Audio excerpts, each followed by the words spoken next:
Vous êtes, mesdames et messieurs, sur NCA, la nouvelle chaîne africaine, et bienvenue à vous dans Frontal, votre rendez-vous qui vous plonge au cœur de l'actualité politique sur le continent.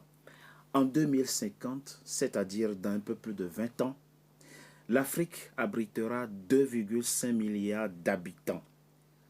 C'est 18% de la population mondiale, et ce sera comme aujourd'hui la population la plus jeune de la planète. Mais comment nourrit-on? Comment soigne-t-on? Comment éduque-t-on? Comment forme-t-on autant de gens sans recherche scientifique et innovation? Tout va vite. Et tout le monde investit massivement dans la recherche. Et l'Afrique alors? Les questionnements sont là, ils sont à la fois simples mais vitaux.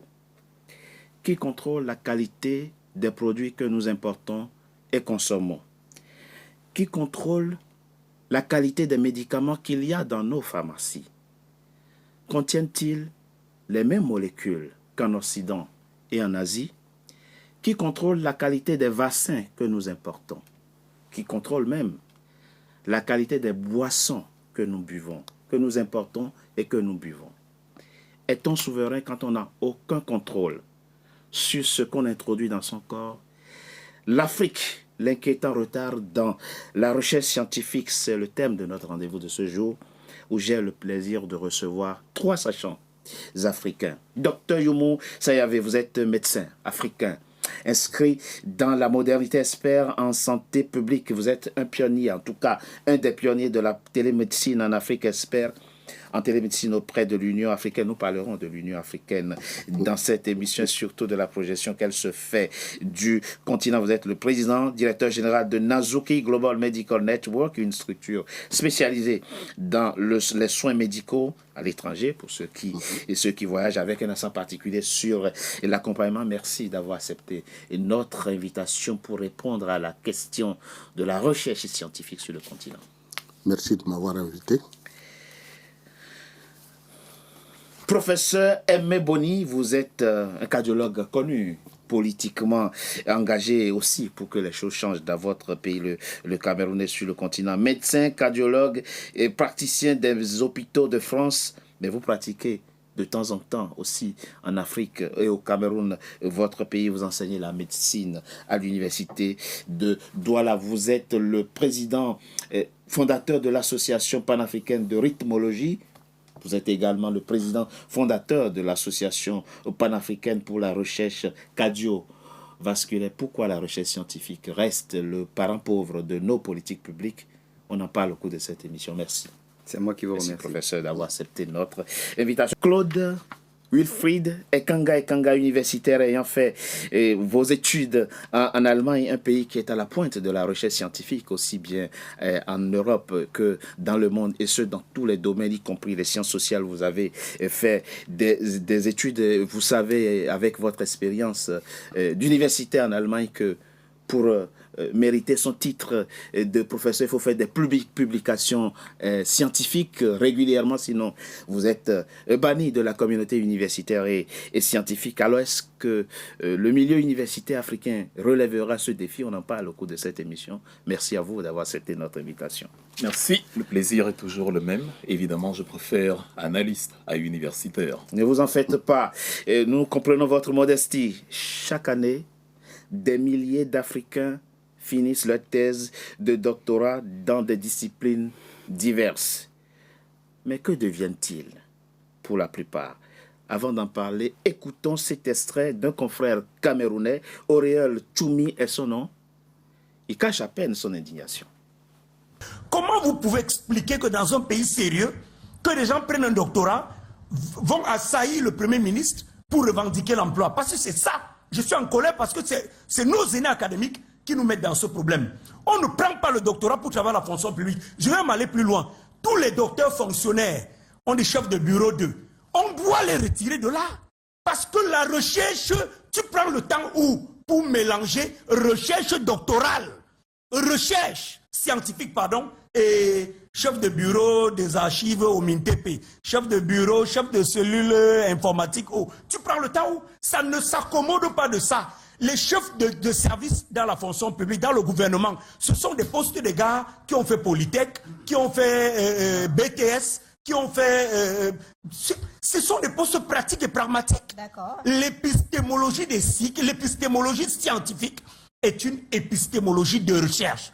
Et la recherche ne s'accommode pas de la fonction publique uniquement, elle ne s'accommode qu'en termes d'enseignement, de transmission du savoir, de pérennité du savoir. Quelqu'un qui a fait le doctorat doit continuer de faire des recherches dans un laboratoire ou dans un centre de recherche, pas être chef de service dans un ministère. Chers invités, un chiffre pour commencer cette émission. Depuis 1978 qu'on a créé l'Organisation mondiale de la propriété intellectuelle, 5 millions de demandes de brevets ont été reçues par cette organisation. 5 millions. L'Afrique, la part de l'Afrique ne représente 4,2% de ces 5 millions de brevets. Donc d'invention, donc de création.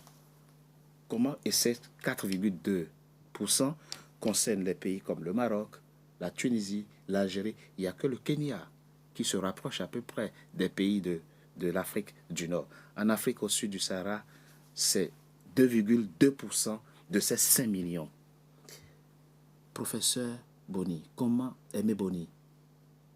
comprendre ce chiffre et comment comprendre ce déficit en matière de recherche sur le continent? Le gap entre l'Occident et l'Afrique en termes de recherche et développement, ce gap-là s'explique par plusieurs raisons, et pour les énumérer comme on veut, mais il y a des raisons structurelles où les États en Afrique ne mettent pas suffisamment de moyens justement pour booster la recherche, parce que la recherche est quand même un domaine régalien d'un État. Évidemment, il y a des appuis des structures privées qui doivent venir et financer telle ou telle recherche, mais de manière générale, ça se fait quand même d'abord dans des structures étatiques, des universités, des universitaires, il faut des unités de recherche. Les unités de recherche appartiennent quand même, sont adossées à des universités. Et à l'université, effectivement, vous devez avoir un budget pour. Parfois, il y a même le budget, mais ce budget-là, en fait, les ayants droit n'en bénéficient pas. Ils n'entendent même pas parler de ça. Moi, je suis universitaire au Cameroun, à l'université de Douala. J'ai fait tout mon parcours avec pas mal de publications. Parce que vous savez qu'aucune de mes publications n'a été financée par le budget de la recherche de l'université de Douala. Pourtant, il y a bien un budget. Oui. Donc, il y a cette volonté qui manque sur le plan structurel. Vous avez aussi que nous avons très peu la vocation de la recherche, parce que la recherche, c'est une vocation. Il faut avoir l'amour de la recherche. Et quand vous faites votre cursus scolaire universitaire, à un moment donné, vos patrons vous identifient comme quelqu'un qui a une curiosité scientifique qui lui permettra d'avancer. Et vous-même, vous devez aller vers les formations dédiées pour apprendre à faire la recherche. Il y a des certificats et autres, des formations, des masters pour faire la recherche clinique, par exemple, dans le domaine de la médecine. Mais c'est vrai pour toutes les sciences. Et donc, vous rentrez dans un cursus, dans un circuit qui va vous conduire justement vers le top 10 de la recherche mondiale. Mais les universités africaines, les universités camerounaises notamment, on entre là-bas souvent par effraction, par cooptation, parce que c'est le coup de fil. Pas nécessité. Pas nécessité. Le père est à la présidence et tout. Vous arrivez dans un milieu où le b.a.-ba, vous ne l'avez pas, la volonté, vous ne l'avez pas, et comme la recherche en général ne ramène pas le macabo dans le panier du pratiquant, là tout de suite, vous ne voyez pas, donc vous ne voyez pas, vous imaginez que vous êtes médecin universitaire, donc vous êtes médecin chercheur. Alors, le médecin, il voit que si ça va me prendre 2 heures de temps pour aller faire travailler avec les souris, pour savoir si le test que je pratique à la souris, parce qu'il faut commencer par là, avant d'arriver chez l'humain. Et il voit que ça lui fait 2 heures de consultation en moins, donc d'argent en moins et tout. C'est pas intéressant pour lui. En fait, c'est celui qui est passionné, qui a la vocation et qui va faire ça. Le problème, le propos est très clair. Comme vous êtes cardiologue, et comme le docteur Yumu aussi, je cherchais un peu. Ce qu'il vient de dire est très, très, très important. Sauf que dans les recherches, je me rends compte que dans plein de pays, il y a tellement de fondations qui financent la recherche, de sorte que celui qui doit aller disséquer la souris dans un laboratoire ne paie pas 2 heures. Au fond, parce que c'est financé. Les 2 heures sont financées. Et pourquoi nous, on n'a pas cette culture, docteur Yumu Sayave? Alors, vous avez commencé par des chiffres. Oui. Je vais vous en donner. 15 milliards chaque année qu'on dépense pour acheter des médicaments. Des médicaments pour soigner nos populations. 15 milliards de dollars? De dollars. Pas de francs CFA. Non, pas de francs CFA. Combien de laboratoires on aurait pu faire avec ça? De recherche. Pendant ce temps, on a des chercheurs qui ont trouvé des variétés de maïs, de riz et autres qui résistent à la sécheresse et autres. On a des jeunes qui font des algorithmes qui peuvent prédire les inondations. Sauf que tout ça, ça reste dans des tiroirs et ces gens vont mourir, laisser ça. Ça sera là. Donc ça pèse trop cher sur la population. Et le CNESED, c'est la Commission des Nations Unies pour le développement, le commerce et le développement, a estimé à plus de 2600 milliards le manque à gagner dû à cette situation. À ce déficit de recherche. C'est pas qu'on en manque, on a des chercheurs. Il y a des gens qui font des recherches sur le paludisme, mais ils ne sont pas financés. Vous parlez du financement. Oui. Pourquoi je veux vous financer, moi? Si je vous finance, c'est que j'ai un intérêt. Si l'État lui-même n'a pas vu l'intérêt de financer la recherche, c'est ça. Pourquoi un individu privé va venir? Donc, on finance la recherche en Afrique, mais on finance ça pour que vous soyez continuellement, intellectuellement dépendant d'eux. On ne finance que des recherches en phase 3 et en phase 4. Phase 4, c'est mis sur le marché. Phase 3, c'est juste avant de mettre. Mais la recherche, apprendre à formuler et à identifier et autres, on ne le fait pas. Personne ne le finance en Afrique. Deux choses intéressantes dans votre propos, Dr Yumu Sayave. Il y a aujourd'hui des Africains qui ont créé des espèces de maïs qui peuvent pousser peu importe s'il pleut ou s'il ne pleut pas. Oui. Peu importe le sol. Et personne n'est là pour financer ces recherches. Il y a énormément de recherches qui sont là, mais on ne les finance pas.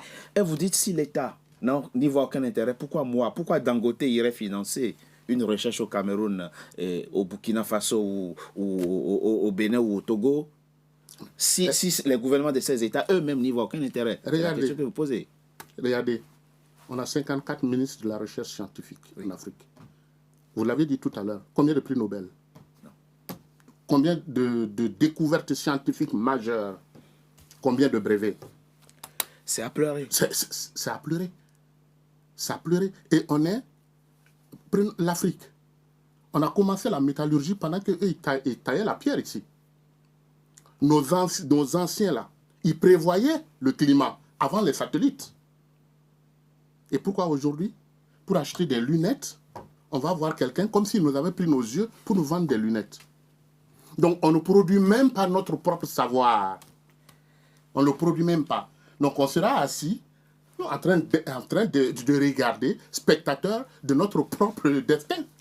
Donc, la recherche n'est pas un luxe. C'est une nécessité. C'est une nécessité. C'est une nécessité. Belle phrase. La recherche n'est pas un luxe, c'est une nécessité. Claude Wilfried et Kanga, nous faisons cette émission en 2026, c'est-à-dire à l'heure de l'IA, de l'intelligence artificielle. Et nous, on réfléchit encore à la question si c'est utile de faire de la recherche ou pas. Ça nous vient d'où? Ça nous vient d'un coup d'arrêt que nous n'avons pas voulu dans un premier temps. C'est ce que le docteur vient d'évoquer. On a commencé les sciences évoluées et la phase 2 de la transformation bien avant les pays développés d'aujourd'hui. Et puis il y a un coup d'arrêt, esclavage, colonisation, et la phase de reprise, elle est lente, elle est compliquée. Elle conduit d'ailleurs un statu quo qui fait que vous avez des Nicolas Sarkozy qui vont expliquer que l'Africain n'est pas assez rentré dans l'histoire. On a raison de s'indigner. C'est discutable, mais peu importe. Oui, je dis bien, on a raison de s'indigner d'une affirmation comme celle-là. Bien sûr. Mais il faut questionner d'où elle vient. elle vient du fait que comme nous ne produisons plus grand-chose du point de vue scientifique, les pays industrialisés finissent par penser que c'est question d'un différentiel d'intelligence. Pourtant, non. Il a été démontré qu'à financement équivalent, à mise à disposition de cadres équivalents, les humains sont capables de produire les mêmes savoirs. C'est vrai. Vos studios se trouvent ici à la rue Kepler. Johannes Kepler, c'était un astronome germanique qui, dans ses travaux sur les trajectoires des planètes, qui ont d'ailleurs servi de base aux recherches d'Isaac Newton, sur les trajectoires elliptiques par exemple, il a été soutenu dans la cour du roi Rodolphe II, par exemple. Vous avez, je ne sais pas, les pionniers de la science dite occidentale, des Galiléo, dont on vous dit qu'ils étaient opposés à l'Église, mais dans le même temps, le pape Urbain VIII a quand même soutenu Galiléo. Ça veut dire qu'en Occident, on soutient la recherche, et aujourd'hui plus que jamais, on soutient la recherche à toutes les échelles, car sans financement, il est impossible de générer quelque chose. On évoquait tout à l'heure les prix Nobel. Vous enlevez l'Égypte, qui a un prix Nobel de chimie. Vous enlevez... l'Afrique du Sud. Il y a 5 prix Nobel dans ces domaines, la médecine, la chimie, la physiologie. Vous n'avez pas de prix Nobel scientifique dans toute l'étendue du continent africain. Vous n'avez que des prix Nobel de la paix, des prix Nobel de littérature. Oui, c'est ça, bien sûr. Oui. Comme si nous étions dépourvus de capacités scientifiques. Vous avez un petit pays comme Israël qui produit, environ 100 brevets, 110 brevets pour 100 000 habitants. C'est incroyable, 100 000 publications scientifiques pour 100 000 habitants. Et la raison ne tombe pas du ciel. C'est pas un peuple différent d'un autre, ils investissent dans la recherche. C'est 4,7% du PIB dans la recherche et le développement, donc forcément, ça va vous donner des résultats. On a eu, il y a quelques jours, une scène assez cocasse où, au niveau de la CEMAC, les activités ont été suspendues parce que la commission est en tension de trésorerie. Oui. Vous avez donc l'instance fêtière de l'intégration sous-régionale dans notre sous-région Afrique centrale qui n'est même pas capable de s'autofinancer. Pourquoi? Parce que les pouvoirs publics ne mettent pas justement dans le pot commun les contributions qu'il faut, parce que ça permet de se payer davantage des loisirs au Georges V non loin d'ici, etc., etc. Et donc, les mêmes causes produisant les mêmes effets, si pendant des décennies, on ne finance pas ce qui va nous permettre de parler sur le terrain des sciences dans le concert des nations, on ne pourra pas s'en sortir. Je finis peut-être avec une dernière parenthèse. Les quiproquos que Donald Trump a avec sa population découlent notamment parfois des coupes folles qu'il veut opérer dans des secteurs clés. Oui. Il avait par exemple annoncé l'année dernière qu'il allait couper 40 à 45% des financements dévolus au National Institute of Health, les instituts nationaux de la santé, qui allaient faire passer dans la contribution de 48 milliards à 27 milliards. Quand on sait, on parlait des accidents cardiovasculaires que dans les années 30, ce sont les NIH des États-Unis qui ont permis de déterminer le rôle du cholestérol. Dans les AVC, on se dit, mais si Donald Trump décide de couper le budget, c'est les États-Unis dans leur ensemble, déjà à partir du secteur de la santé, pour se métastaser dans tous les secteurs, ce sont les États-Unis qui vont payer le prix dans les années à venir. Donc c'est fondamental, la recherche, c'est même une obligation. Il soupçonnait une connivence coupable avec l'OMS contre qui il a tout, il pense tout le mal du monde. Donc il pense que l'OMS est en train de phagocyter les structures de recherche dans son pays. Professeur Boni, le chiffre est là. 15 milliards de dollars chaque année pour acheter des médicaments. Et quand tu vois ce chiffre, tu te souviens d'une de vos compatriotes.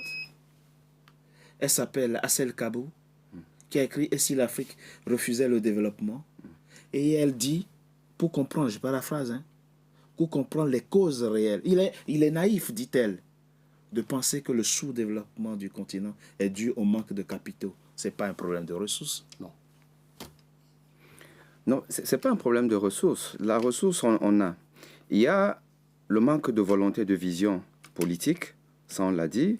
Le docteur Moussayavé l'a dit tout à l'heure qu'on préfère ne pas développer la recherche locale, le maïs et autres, parce qu'on va consommer ce qui vient d'ailleurs. Mais comment est-ce qu'on va consommer ce qui vient d'ailleurs? On va consommer ce qui vient d'ailleurs parce que dans le deal, dans les relations internationales, il y a c'est un problème de marché. Oui.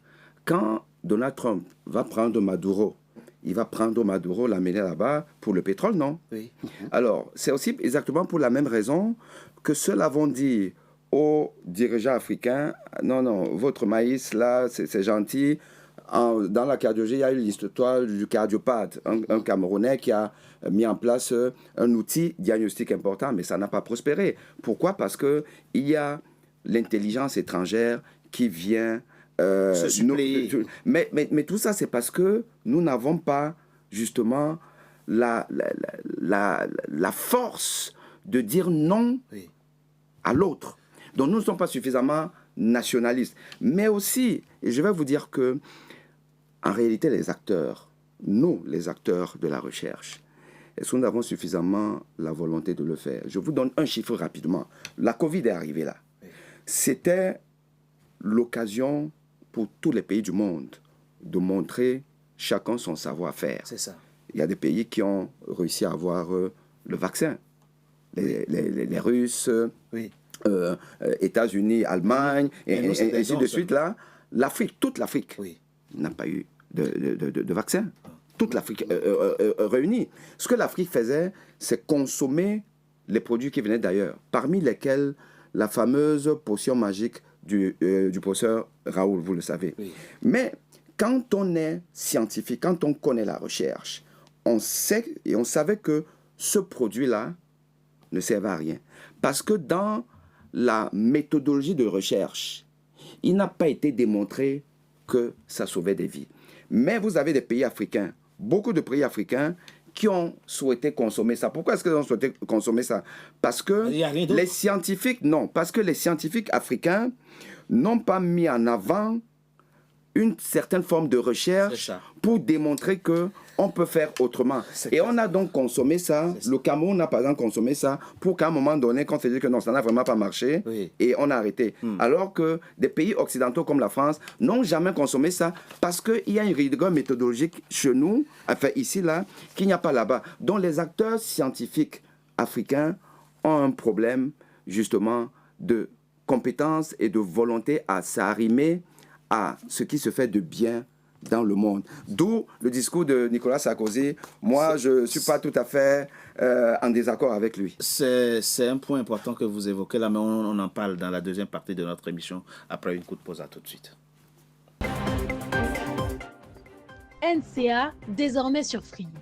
Après son intégration au bouquet Canal+ Afrique, Canal 9 et Canal 573, NCA poursuit son développement et vient d'intégrer le célèbre bouquet Free TV, Canal 426.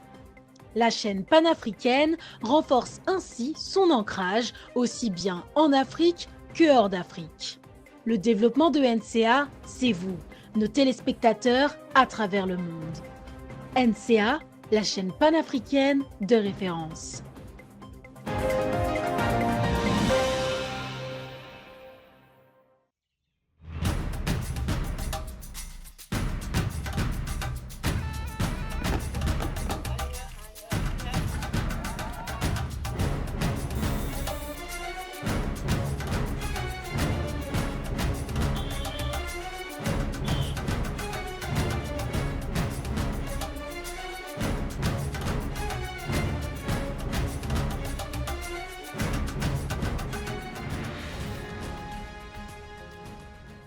NCA, la nouvelle chaîne africaine. NCA, the New African Channel. Deuxième partie de notre émission, notre rendez-vous politique, dont le numéro de ce jour est consacré à la réflexion sur le déficit en matière de recherche scientifique et sur le continent. Nous avons la chance d'avoir deux médecins avec nous sur ce plateau et une grande analyse, un grand politologue, puisque tout a une dimension politique. Cher docteur, en 2020, vous l'avez évoqué dans la première partie de notre émission, nous avons été secoués par le Covid. Est-ce que, 6 ans après, si la même pandémie aujourd'hui survient, est-ce que nous sommes préparés pour y faire face? Bonne question, nous ne sommes pas prêts du tout. Et pourtant, j'aurais aimé que la pandémie, s'il y en a, que sa solution soit à Dakar, à Yaoundé ou à Kinshasa. C'est possible. Donc on va vivre encore dedans. Mais pour l'instant, on n'est pas encore dedans. Vous voyez, c'est tellement paradoxal. Quand on prend la RDC, la biodiversité est tellement importante. Ils ont la plus grande forêt de quinquina, d'où on extrait la quinine, mais où ils achètent la quinine. La Zambie produit énormément de la pervenche de Madagascar, de laquelle on extrait les antimitotiques, c'est-à-dire les médicaments contre le cancer. C'est là. C'est de là que ça vient. Mais pourtant, on n'en a pas. On est obligé d'aller acheter ailleurs. Je dois préciser, docteur, que et vous avez raison de dire vous auriez aimé que la solution soit Dakar. Il faut saluer les chercheurs sénégalais parce qu'effectivement, dans des laboratoires au Sénégal, ils font quand même un travail. Ils n'ont pas, enfin, malgré les moyens réduits, il y a des chercheurs sénégalais. Docteur Raoul, vous l'avez cité dans la première partie de notre émission. Il est en partenariat avec des laboratoires sénégalais pour poursuivre la recherche sur ce plan-là. Pareil en Afrique du Sud, etc. Sauf qu'on parle d'un continent où il y a 54 pays et il faut avancer.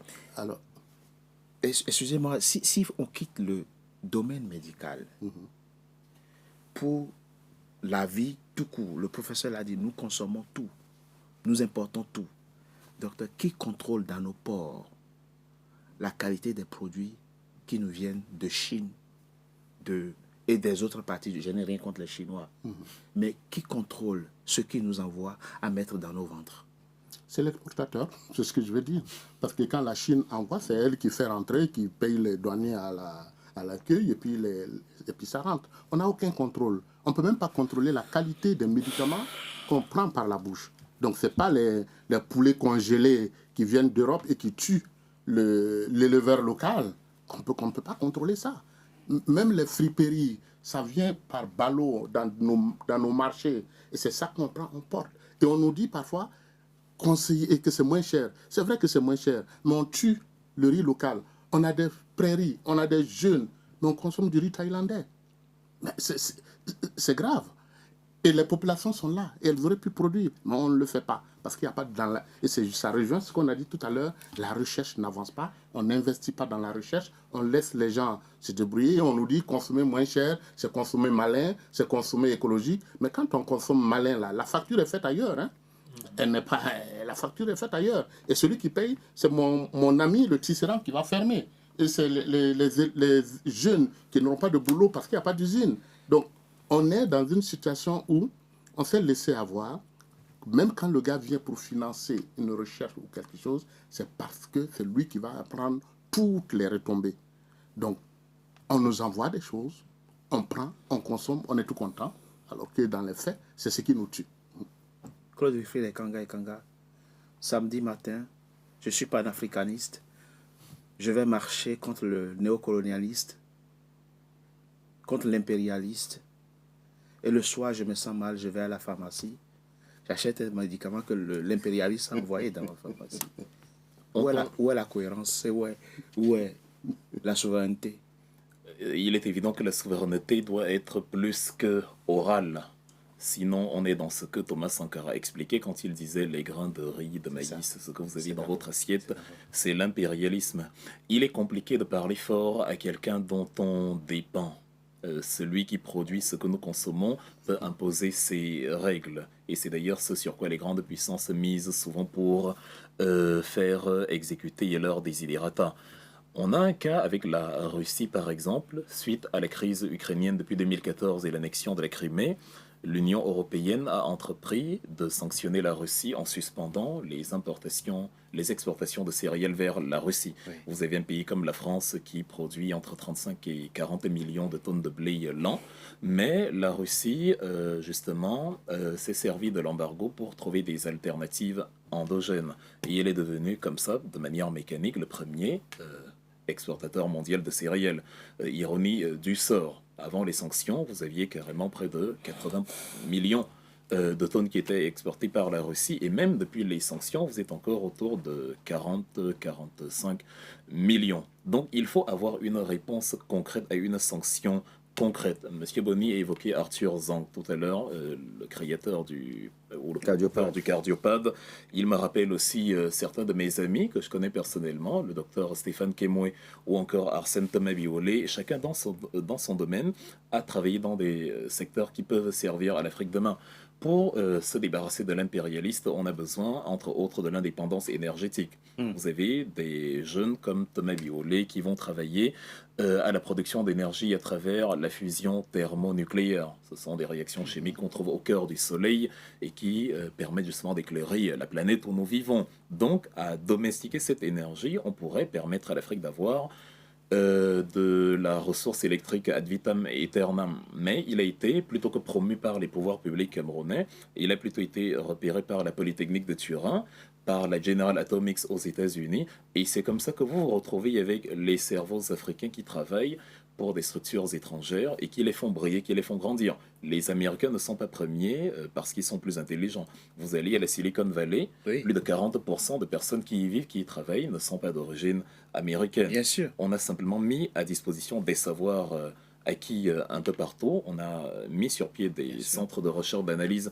Vous avez la MIT à Boston, vous avez la UPenn, vous avez Oxford, vous avez Harvard, vous avez au Royaume-Uni, en Grande-Bretagne, au Panthéon-Sorbonne en France, des structures qui mettent vraiment le paquet. Vous avez le Canada, où vous voyez énormément de Camerounais qui y vont. Mais c'est parce que le Canada consacre plus de 12% de son budget à la santé. Au Cameroun, on est en deçà des normes prévues par l'OMS, et même pas 5%.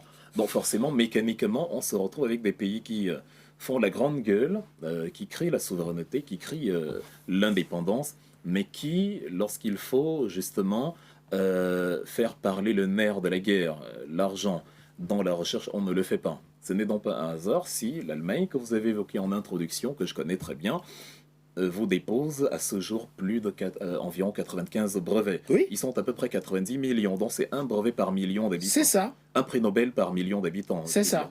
Et aux États-Unis, vous avez aussi à peu près 300 prix Nobel pour un peu plus de 350 millions d'habitants, donc c'est aussi à peu près un prix Nobel par million d'habitants. Ce qui veut dire que le Cameroun, mon pays, ou votre pays, le Bénin, devrait respectivement avoir 30 et 15 prix Nobel à ce jour sur des domaines divers et variés, ce qui n'est pas le cas. Et ce n'est pas près d'être le cas quand, simplement pour financer le fonctionnement d'une structure comme la CEMAC, il n'y a pas d'argent et tout s'arrête. Ce n'est pas pour financer la recherche moléculaire, les sciences biomédicales qu'on trouvera de la ressource. Il y a un sérieux à avoir et pour l'instant, il manque cruellement.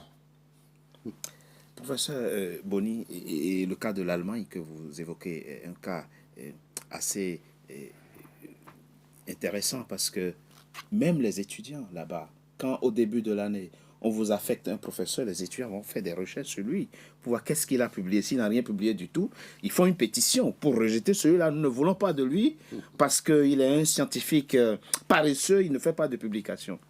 Bon, chez nous, il faut déjà avoir la place dans l'amphi pour contester. Professeur, restons pratiques. J'ai parlé des produits chinois, mais encore une fois, on n'a rien contre les Chinois. Au sein de nos ministères de la Santé, il y a une direction, je crois que c'est la santé, si je me trompe, il y a une direction qu'on appelle la DANA, la Direction nationale de l'alimentation et de la nutrition. Ces gens ont pour boulot de contrôler la qualité de la nourriture qui vient sur le pays et qui est produite aussi sur le territoire. Mais les yaourts passent. Les boîtes de conserve chinoises passent. Tout passe. Les saucisses passent. Tout passe. Non seulement on n'a pas la volonté de contrôler, mais on n'a même pas les moyens de contrôler. Non, on a les moyens, on ne veut pas simplement les mettre en jeu. À propos des Chinois et de la Covid, pour faire du lien entre les deux, oui. Moi je vais vous raconter une histoire abracadabratesque que j'ai vécue dans un hôpital camerounais où j'exerce quand j'y suis pour encadrer les étudiants.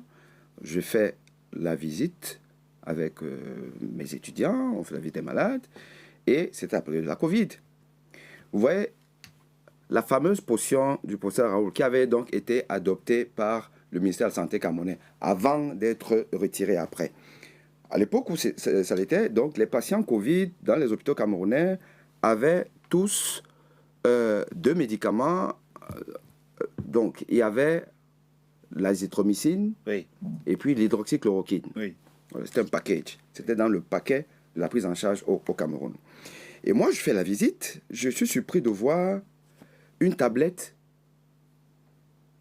où toutes les indications sont écrites en chinois. Il n'y a pas un mot français. Ben, je demande aux collègues, mais c'est quoi ça? On me dit c'est l'azithromycine, donc le fameux antibiotique, Oui, mais produit pour le Cameroun en Chine. Écrit en chinois. Le Cameroun, un pays officiellement bilingue, Enfin, français oui, en tout cas. et anglais. Oui. Le chinois n'est pas une langue officielle au Non. Cameroun. Cette tablette-là, allez savoir si c'est vraiment l'azithromycine, parce que ça. moi, je ne peux pas parier. Vous voyez jusqu'où on est. Et ça, là, ça ne scandalise même pas les praticiens, mes collègues qui sont là, parce que c'est eux qui doivent remonter l'information vers le ministère. Mais pourquoi vous nous importez? Alors, quand vous parlez des yaourts et tout, là où je vous parle de quelque chose qui est concret, parce que là, on a un médicament qu'un patient, parce que le yaourt encore, bon, on le boit, on ne le boit pas tous les jours, c'est peut-être moins nocif que le médicament. Oui. Le médicament, si c'est le poison, vous mourrez. Je vous ai toujours dit que le sous-développement, il est mental d'abord. Et ce n'est pas simplement une histoire des hommes politiques. C'est les acteurs même. C'est nous. Bon, pour l'azithromycine. Dernier chiffre que je vous donne à propos de la recherche. Vous savez qu'en 1981, à Abuja, il y a eu les accords d'Abuja, où les chefs d'État africains se sont engagés à consacrer 15% de leur budget pour la santé. C'est vrai. Et 5% pour la recherche, dans ce budget de la santé, 5% pour la recherche. Est-ce que vous savez que les meilleurs élèves en Afrique tournent autour de 7% pour la santé? Le Cameroun est à 4,4%. Et pour la recherche, nous sommes timidement à 0,5%. Au lieu de 15%. Au lieu de 5%. 5%, Et c'est pardon. beaucoup la différence. Vous savez, en termes de Mais oui, bien milliards, sûr. c'est énorme. Alors, avec 0,5%, et quand je dis ça pour beaucoup de pays, parce qu'il y en a qui sont même hors radar, c'est-à-dire que quand vous partez dans les moteurs de recherche, vous tapez, le Cameroun, par exemple, n'est même pas listé. C'est-à-dire qu'on est, on est hors radar. Alors, avec ça, vous n'allez même pas produire une bûchette d'allumettes. C'est ça la réalité. Au fond, le but de l'émission, ce n'est pas de critiquer. Simplement, c'est juste de susciter la réflexion. Pourquoi on ne fait rien? Parce que si on ne fait rien, à un moment donné, ça n'a plus de sens de célébrer, je sais pas moi, chaque année, fête nationale de l'indépendance. Ça n'a aucun sens de faire. Au moins, prenons l'argent qu'on dépense ces jours-là pour aller faire quelque chose d'utile. Ça n'a plus aucun sens. Comment on fait? Aujourd'hui, professeur Youmou Sayave, une petite anecdote très rapidement. Alors ça va prendre. Une Africaine décide d'ouvrir, en France, elle est de la diaspora, un restaurant africain. Et elle veut y importer, faire venir de l'Afrique, une boisson spécifique. Mais fabriquée en Afrique, pas des Africains, mais pas une marque européenne. Donc elle veut faire profiter à ses compatriotes ici des boissons, cette boisson-là, comme chacun en a dans son pays. Et une fois que le conteneur est arrivé ici, la douane bloque, on fait des analyses, on dit non, c'est impropre à la consommation. Ça ne peut pas entrer sur le territoire français. Wow. Et pourtant, tous les jours, tous les soirs, les Africains consomment ça. La dame dit comment? Ce n'est pas les Africains qui ont fabriqué. On dit non, conformément aux normes européennes, ça là, c'est impropre à la consommation. Et pourtant, sur le continent, il y a des gens dont le travail est de contrôler la qualité de ces produits que nous introduisons dans nos ventres. Comment voulons-nous continuer? À quoi ça sert d'être 2,5 milliards en 2050 si c'est pour mourir à petit feu? Si c'est pour être malade? Qu'est-ce qu'il faut faire? Professeur, vous êtes des gens, écoutez, dites-nous ce qu'il faut faire. C'est un problème important et extrêmement grave. C'est-à-dire, vous parlez de ce qu'on consomme, les engrais qu'on donne à nos agriculteurs sont interdits d'utilisation ici. Bien sûr. Celui qui vous le vend, il sait que c'est interdit d'utilisation chez dans lui. Son pays. Mais il l'amène et on applaudit et on prend. Et c'est même celui qui devait contrôler, qui prend, qui distribue. Donc, on est dans une situation, c'est à tous les niveaux. Ce qu'il faut faire, S'il vous plaît. C'est que nous-mêmes, en tant qu'Africains, on doit établir nos propres normes, nos propres règles. La recherche dont on parle, Oui. pourquoi ça ne marche pas? On va vous dire, non, ça ne marche pas parce qu'il n'y a pas de preuves. Mais pourquoi il n'y a pas de preuves? Parce qu'il n'y a pas de recherche. Oui. Et pourquoi il n'y a pas de recherche? Parce qu'il n'y a pas de financement. Il n'y a pas de financement. Pourquoi il n'y a pas de financement? Il y a pas Parce de qu'il n'y a aucune reconnaissance administrative du produit. Mais pourquoi il n'y a pas de reconnaissance? Parce qu'il n'y a pas de preuves. Donc, on tourne en rond. On tourne en rond dans ce système-là. Et c'est ce système, il faut le faire exploser. Regardez, tout simplement. La preuve dont ils demandent, c'est quoi? C'est qu'ils ont établi des règles ici. Oui. Ou pour Des faire standards. la preuve, il faut que dans les mêmes conditions, Bien dans les sûr. mêmes ceci, qu'on puisse obtenir exactement Les le mêmes même résultats. résultat avec ceci, cela. Donc, ça crée des analyses énormes qu'il faut faire. Nous, en Afrique, si on veut faire ça, ça coûte cher. Et les États ne veulent pas mettre cet argent-là dans cette recherche. En même temps, on sait que nos populations, 80% d'entre elles, quand elles sont malades, elles vont prendre des plantes, par exemple. Oui. Avant de venir voir le médecin. Bien Se sûr. traite par des plantes. Il y a des produits qui ont été consommés par plusieurs dizaines de millions de personnes pendant des années et des années. Et qui disent toujours ils se sentent bien. Est-ce que nous, à notre niveau, on ne pourrait pas utiliser ça comme une sorte de preuve locale? Bien sûr.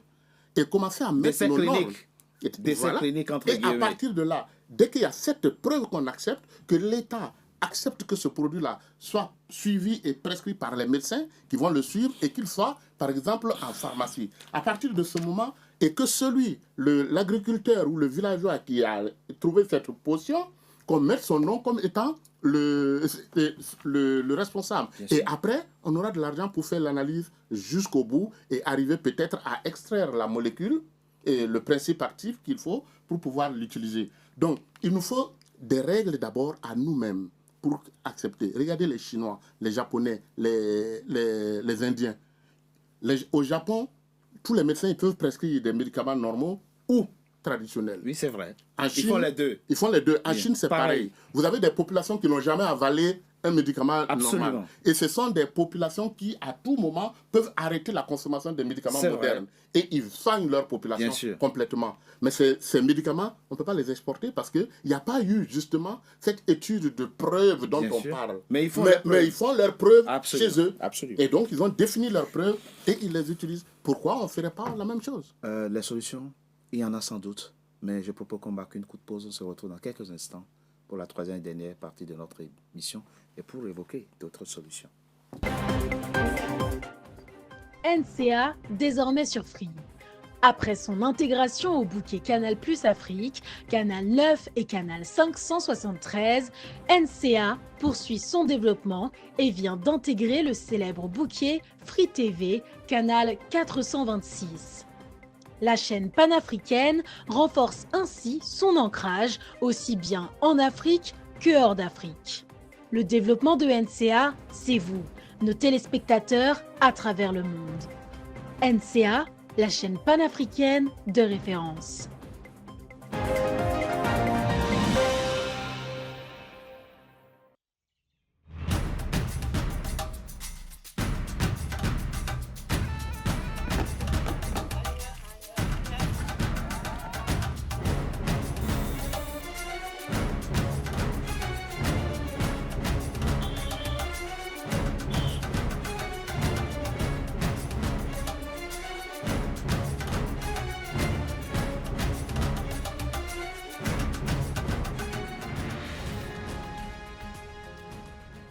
NCA, la nouvelle chaîne africaine. NCA, the New African Channel. Troisième et dernière partie de notre émission, de notre rendez-vous politique, le numéro de ce jour est consacré à la question pourquoi nous ne faisons pas de recherche scientifique, ou du moins très peu. Pourquoi nous faisons très peu de recherche scientifique sur le continent alors que nous dépensons 15 milliards annuellement pour acheter des médicaments. Claude, Wilfried et Kanga. Le docteur Yumo Sayave a dit quelque chose de particulièrement intéressant dans la deuxième partie de notre émission. Je pense même qu'il n'y a pas, on ne peut pas faire autrement. C'est de développer la médecine traditionnelle à côté de la médecine moderne, de façon à ce qu'on ait les deux leviers. Parce que l'équation qu'ils tentent de résoudre dans cette solution, c'est que c'est facile de dire aux populations ne consommez pas les faux médicaments. Mais les soi-disant vrais médicaments coûtent cher dans les pharmacies. Comment on fait? Qu'est-ce qui fait que nous délaissons nos savoirs locaux qui font que des chefs guérisseurs, des chefs traditionnels qui sont dépositaires de ces savoirs ne sont pas promus et valorisés? C'est un problème politique. On ne peut pas contourner la cause première. La plupart des pays que vous avez évoqués ont à leur tête des exécutifs qui promeuvent cette manière de faire. Les méthodes ont fait leur preuve en Chine, au Japon. Ça fait partie des pays au monde avec l'espérance de vie la plus élevée. Oui. Vous avez un pays comme le Japon où le taux de natalité est assez faible, mais la population reste maintenue en très grand nombre parce que Plein de centenaires. parce que le taux de mortalité également est faible, ce qui signifie que les projections médicales, le syncrétisme entre guillemets entre la médecine traditionnelle et la médecine dite moderne fonctionnent plutôt bien, et les Japonais ne vont pas chercher tant que ça à imposer leur paradigme médical à autrui. Tant que ça leur convient, c'est bon, parce qu'ils ont fait ce travail. Ils ont financé une recherche endogène dans le domaine de ce qu'on appelle la pharmacopée, au-delà de la pharmacie, dans sa version 20-21e siècle. Et évidemment, les Africains sont appelés, pourquoi pas, à faire la même chose. Nous aussi, nous avons vécu des milliers d'années avant l'interaction occidentale et on ne s'en portait pas si mal que ça malgré le narratif. Au contraire, il y a beaucoup de bonnes choses qui nous ont été ramenées qu'on n'avait pas souhaitées. La syphilis, Oui. des choses comme ça. Oui. Donc ça n'a pas été que positif et le taux de mortalité élevé dans nos pays vient aussi du fait que ces interactions-là ont généré un nouvel environnement auquel nous n'étions pas adaptés. Donc il faut procéder comme les Asiatiques, comme les Japonais, mais cela ne permet pas de contourner la mécanique de financement, parce que le financement ou la mise en place d'un cadre de recherche permet d'évaluer l'adaptabilité de ces produits à l'époque contemporaine. On a eu au Cameroun, dans le cadre du Covid, un médicament élaboré par Monseigneur Samuel Cléda, l'archevêque de Douala. Ouais. Je ne suis pas médecin, donc moi j'aurais aimé que justement les médicaments soient soumis à une réelle expertise et qu'ils soient approuvés en cas de fiabilité. Ou non. Pareil pour la pivirine qui venait de votre pays, le Bénin, si ma mémoire est bonne, ou encore le tambave de monsieur André Rajolina, De Madagascar. de Madagascar. Donc il y a eu tous ces éléments-là qui, justement, ont montré que il y avait du potentiel. Maintenant, il y a un suivi qui a manqué, il y a un sérieux qui a manqué. Il y a un sérieux qui a manqué. Il ne faut pas qu'on oublie aussi que la submersion de nos marchés par les produits Venus d'ailleurs, étrangers. vient aussi parfois d'une logique mercantile. Il y a un protectionnisme à ne pas importer les produits d'autrui, mais il y a une volonté d'expansion à vouloir exporter ces produits. C'est ça qui conduit certaines nations, notamment les pays industrialisés, à refuser Oui, mais certaines oui. denrées venues Et de ils ont raison. l'extérieur. Oui, ils ont raison, c'est de bonne guerre pour Ben eux. oui, bien sûr. On remarque qu'ils font entrer sur leur territoire ce qu'ils n'ont pas, notamment la matière première, le cacao, la banane, ça, il n'y a pas de problème. Ils le produisent même d'ailleurs chez nous. Par contre, ce qu'ils pourraient produire eux-mêmes, ils vont établir une hiérarchie des normes et faire savoir que la viande qui vient de chez vous, elle ne me convient pas, donc je préfère consommer la mienne. C'est ça. Et a fortiori, je préfère exporter la mienne. Ils ne vont le faire que là où ils vont voir un certain avantage, comme dans le Mercosur signé au Paraguay le mois dernier. Mais ce qui n'empêche pas qu'à l'intérieur d'un pays comme la France, qui est quand même la première agriculture européenne, il y a des voix qui s'élèvent, il y a des éleveurs, il y a une conscience nationale, une conscience sociale, où les gens vont protester contre l'importation de produits étrangers. Donc il y a un protectionnisme qui vient du fait qu'on fabrique localement. Chez nous, on ne fabrique pas localement, ou du moins ce qu'on fabrique localement n'est pas examiné, n'est pas passé au peigne fin pour déterminer si ça peut réellement compenser les apports externes. Et ce sempiternel refus d'injecter de l'argent. Vous aviez en Chine, que vous évoquiez tout à l'heure, la Chine, il y a près de 2000 pôles de financement dans le domaine scientifique en Chine. Bien sûr. Vous avez une ville qui n'existait pas en 1980, c'était un petit village, la ville de Shenzhen, qui aujourd'hui est une ville de plusieurs millions d'habitants et qui est le siège d'entreprises de haute technologie qui concurrencent les géants mondiaux comme Tencent. Depuis quelques années, 600 brevets par an, hein, les Chinois. Hein. Oui. C'est plus que les Américains. Oui, évidemment. Et c'est pour ça que vous allez voir qu'ils vont vous poser un engin sur la face cachée de la Lune en 2019. Ils vont créer en 2010 le supercalculateur Tianhe qui va s'avérer être le plus rapide de la planète. Et comme la science va très vite, ils vont évidemment constater que le monde n'attend pas et quelques années plus tard, eux-mêmes, avec leurs supercalculateurs, ne sont plus dans le top 100. Donc il y a cette nécessité-là d'innover de manière continue, ce qui les met sous pression, ce qui maintient la prise de conscience et ce qui fait que la Chine investit massivement dans la science, dans la technologie, dans les savoirs modernes. Et ça vous donne donc des Tencent, ça vous donne des BYD, Bien sûr. qui va vendre plus de voitures que Tesla Bien sûr. en 2025. Parce qu'il y a un sérieux. Lorsque l'administration chinoise a un volume, je ne sais pas, de 2000 milliards de dollars entre ses mains, elle ne se dit pas Oura, hôtel de luxe, spa, Java, quelque part dans les Bahamas. Non, on se dit on va investir dans la poussée de la Chine vers la première place mondiale du point de vue de la science, parce que c'est le seul moyen d'avoir ce qu'on appelle l'autonomie scientifique. Bien sûr. Les logiciels étrangers, les ressources étrangères, les fusées, les satellites étrangers sont autant de facteurs qui font qu'on peut vous imposer un agenda politique. Totalement. Quand vous êtes indépendant dans ce secteur parce que vous y avez mis les fonds, FONDS, évidemment, vous donnez des chances d'être autonome. Et quand on pense aux éléphants blancs que nous construisons, alors que cet argent aurait pu aller dans des choses beaucoup plus rationnelles, professeur Aimé Boni, dès demain, le président Paul Biya vous nomme ministre de la Santé. Quelles sont vos premières mesures au regard de la réflexion que nous menons dans cette émission? Déjà, je déclinerai cette offre pour une raison qui est simple, c'est que il n'est pas possible d'être un bon ministre sous un régime qui a échoué.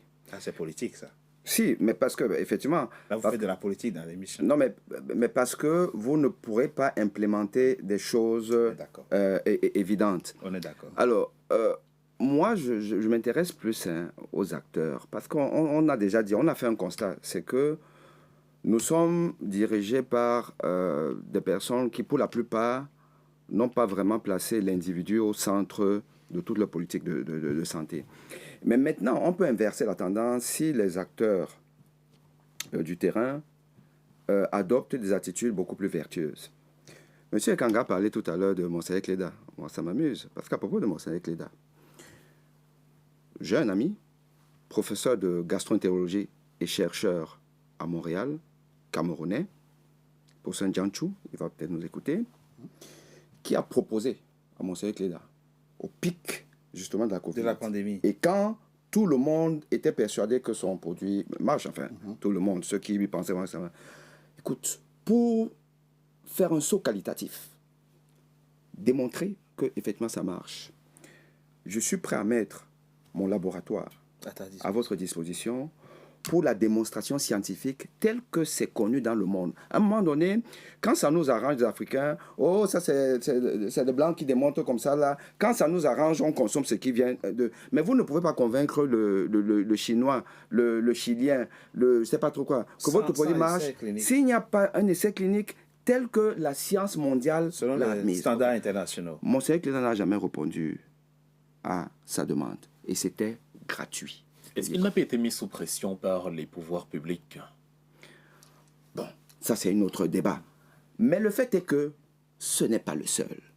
Il y a une dame qui est venue au Cameroun, toujours avec l'histoire de Ngulbetara, que ça soigne, une chef. En fait, c'est le nom de son produit qui soigne aussi la Covid. Chacun vient avec son truc là. Okay. Elle dit que ça soigne. Il y a des preuves. Au Nigeria, on m'a donné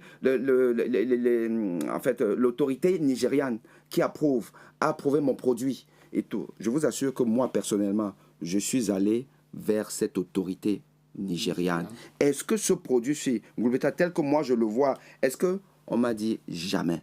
Preuve à l'appui. Et j'ai démontré ça au peuple camerounais.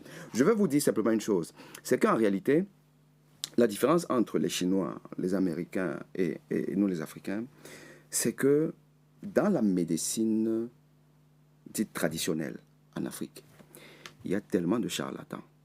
Il y a tellement de gens qui n'ont rien à voir avec ça. Qu'ils diluent effectivement la pertinence de ce traitement.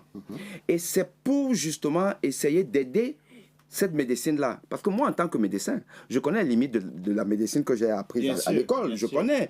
Et donc, je suis ouvert à ça, open-minded. J'ai créé une association au Cameroun qu'on appelle médecine multimodale. traditionnels et pour mettre les deux ensemble et qu'on avance. Est-ce que vous savez que le blocage est venu des médecins traditionnels? Parce que quand on vient, on dit comment? Alors, vous faites comment? C'est quoi vos principes actifs? On va essayer d'aller pour démontrer. Personne n'est finalement venu. Parce que c'est culturel chez nous. Il faut cacher son produit. Personne ne doit savoir. C'est ça. Il va me le voler. La tradition, elle est orale en Afrique. Et quand le grand-père il est parti, il part avec ce qu'il sait. In fine, nous avons une médecine qui, dans les années 60, était peut-être au même niveau que la médecine chinoise, médecine traditionnelle chinoise. Mais celle chinoise, elle a évolué la nôtre. Parce que nos habitudes nous mettent en retard surtout. Donc, une fois de plus, moi, je crois que en réalité, non seulement il n'y a pas assez d'argent, parce que les pouvoirs publics ne mettent pas de l'argent dans la recherche, mais aussi, nous n'avons pas, nous les chercheurs, les bonnes habitudes pour entrer dans la compétition mondiale. Et, professeur, ce qu'il dit, docteur Youssef, ce qu'il dit, c'est intéressant, mais complexe aussi. C'est-à-dire que le guérisseur traditionnel, on peut le comprendre. Il n'a pas envie de donner le secret de son médicament parce que c'est ça qui lui fait manger. C'est ça qui lui fait nourrir sa famille. Peut-être faut-il le rassurer et monnayer son brevet. C'est aussi une forme de brevet. C'est moi qui invente, c'est mon grand-père ou mon arrière-grand-père m'a appris quelque chose pour guérir telle maladie. Toi, tu viens, tu me dis de te montrer, mais si je te montre ça, c'est que moi, je paie l'exclusivité de ce remède et les gens ne viendront plus me voir. Peut-être faut-il les rassurer autrement. Alors, il est indispensable de les rassurer. Oui. Mais il faut les comprendre aussi. Oui. Parce que pendant longtemps, et même pendant la période coloniale, celui qui faisait ça, on le battait à mort dans certaines régions. Parce que c'est du satanisme. La religion catholique n'acceptait pas qu'il fasse ça. Donc, il y a effectivement dans des villages, par exemple, chez moi, on me racontait, ça s'appelait ça l'enlé. C'est-à-dire le soir, à partir de 19h, on sillonne le village. Tous ceux qui ont fait bouillir des choses et qui ont fait des incantations, ils sont battus à mort. Donc, à cause de ça, ils ont gardé ce privilège. Ils ne veulent même pas qu'on le sache. Et d'ailleurs, pour ça, la plupart, ils ne se faisaient même pas payer pour le... C'est vrai, c'était gratuit. C'est payé pour ce... La reconnaissance sociale suffisait. C'était la reconnaissance sociale. Bien sûr. Donc, c'était un peu comme ça. Mais maintenant qu'on est dans une situation, dans un monde d'intérêt ou d'un monde de tout ça, il faut les rassurer. Et comment les rassurer?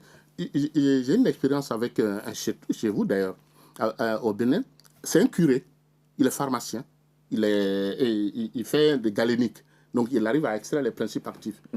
Il a réussi à réunir les tradipraticiens, à discuter avec eux, à avoir leurs potions, et il travaille avec un laboratoire japonais pour essayer d'extraire le principe actif. Ce qu'il ne faut pas, c'est prendre et partir. Il faut que le gars sache que quand on prend, lui, il est dedans. Il est dedans. Et qu'il est gagnant aussi. Et si on a, de façon, même de façon empirique, qu'on sait que ça marche un peu, que l'État le valide, il faut que ça soit dit que c'est de lui. Et si on le vend dans les pharmacies, il faut qu'il gagne quelque chose. Donc, à partir de là, ils seront rassurés. Il y en a plein, comme il a dit tout à l'heure, des charlatans qui vont débarquer avec toutes les potions possibles. Merci, docteur.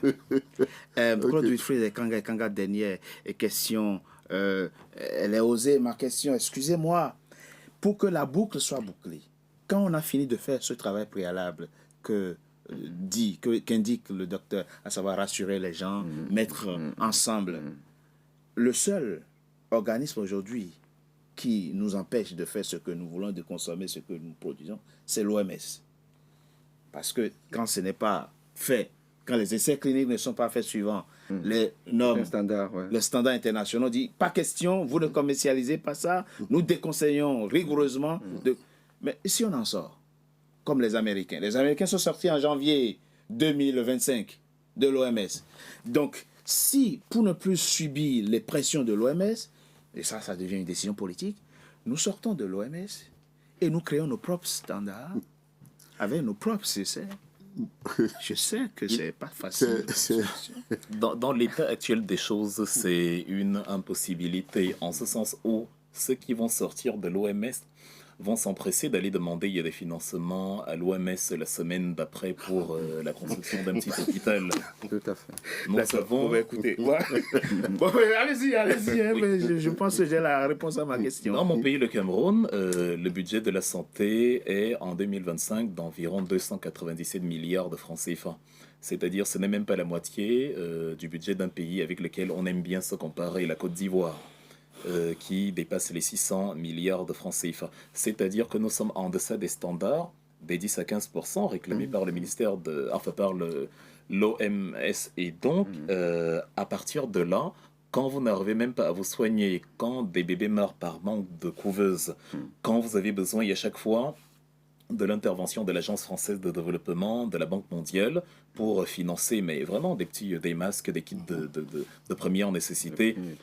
Il n'est pas possible de dire à l'OMS je m'en vais. Il faut vraiment être capable de réaliser cette autonomie financière. Et c'est pour ça que je disais tout à l'heure que le problème, il est politique. Absolument. J'ai évoqué la ville de Shenzhen et le groupe Tencent. La capitalisation boursière de Tencent, c'est littéralement le PIB de la Belgique. On dépasse les 550 milliards de francs CFA. Pourquoi Parce que la direction politique de la Chine, dans les années 80, avec Deng notamment, ont instauré dans ces régions ce qu'on appelait des zones économiques spéciales.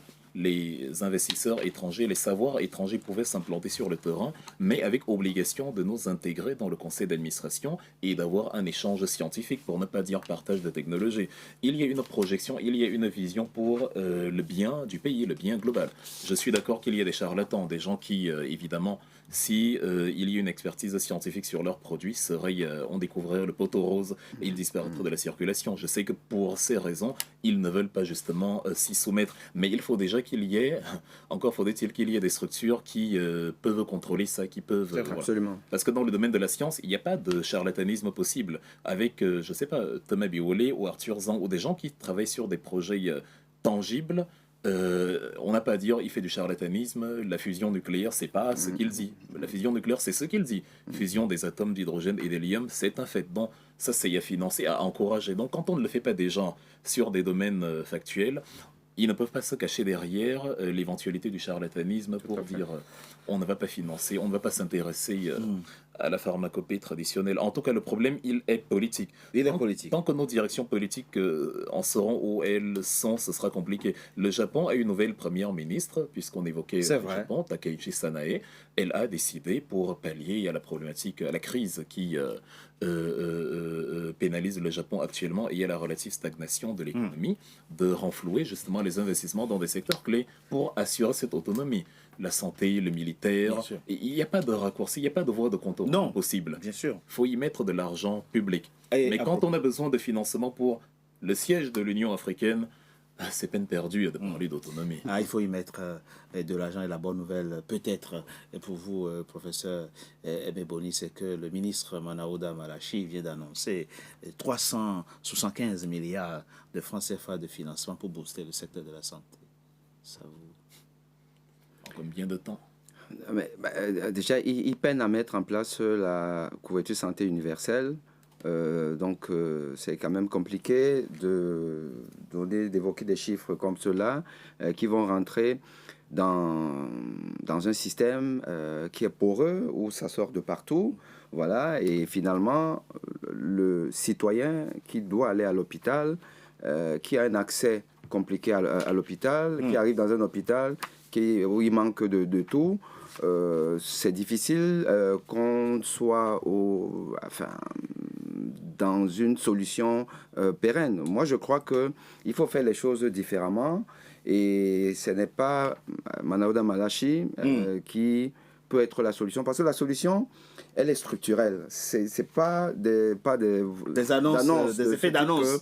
Ce n'est pas ça. Le problème de la santé en Afrique, de manière générale, et la santé au Cameroun, par exemple, il est si profond qu'il faut remettre tout à plat et prendre les bonnes solutions. Et cette solution-là, ce n'est pas celle que M. Manaouda nous évoque. Merci. Professeur Aimé Boni, je rappelle que vous êtes cardiologue, praticien des hôpitaux français. Vous enseignez la médecine à l'université de Douala. Vous pratiquez également chez vous au Cameroun. Président fondateur de l'Association panafricaine de rythmologie Et vous êtes également le président fondateur de l'Association panafricaine pour la recherche cardiovasculaire. Merci d'avoir C'est moi qui vous remercie. à cet échange. Docteur Yomo Sayave, pionnier de la télémédecine en Afrique, expert en télémédecine auprès de l'Union africaine, président fondateur général de Nazuki Global Medical Network. Merci à vous également d'avoir participé à cet échange. Claude Wilfried Kanga, vous êtes analyste politique. On a fait le tour et finalement, la conclusion, c'est que tout reste politique. Tout est question de décision politique, de volonté politique. En tout cas, merci.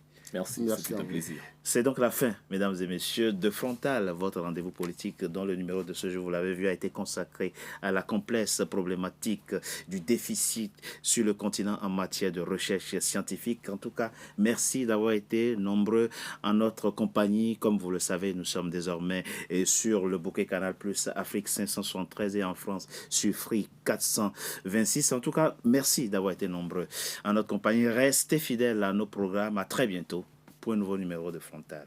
Merci à vous. Merci beaucoup.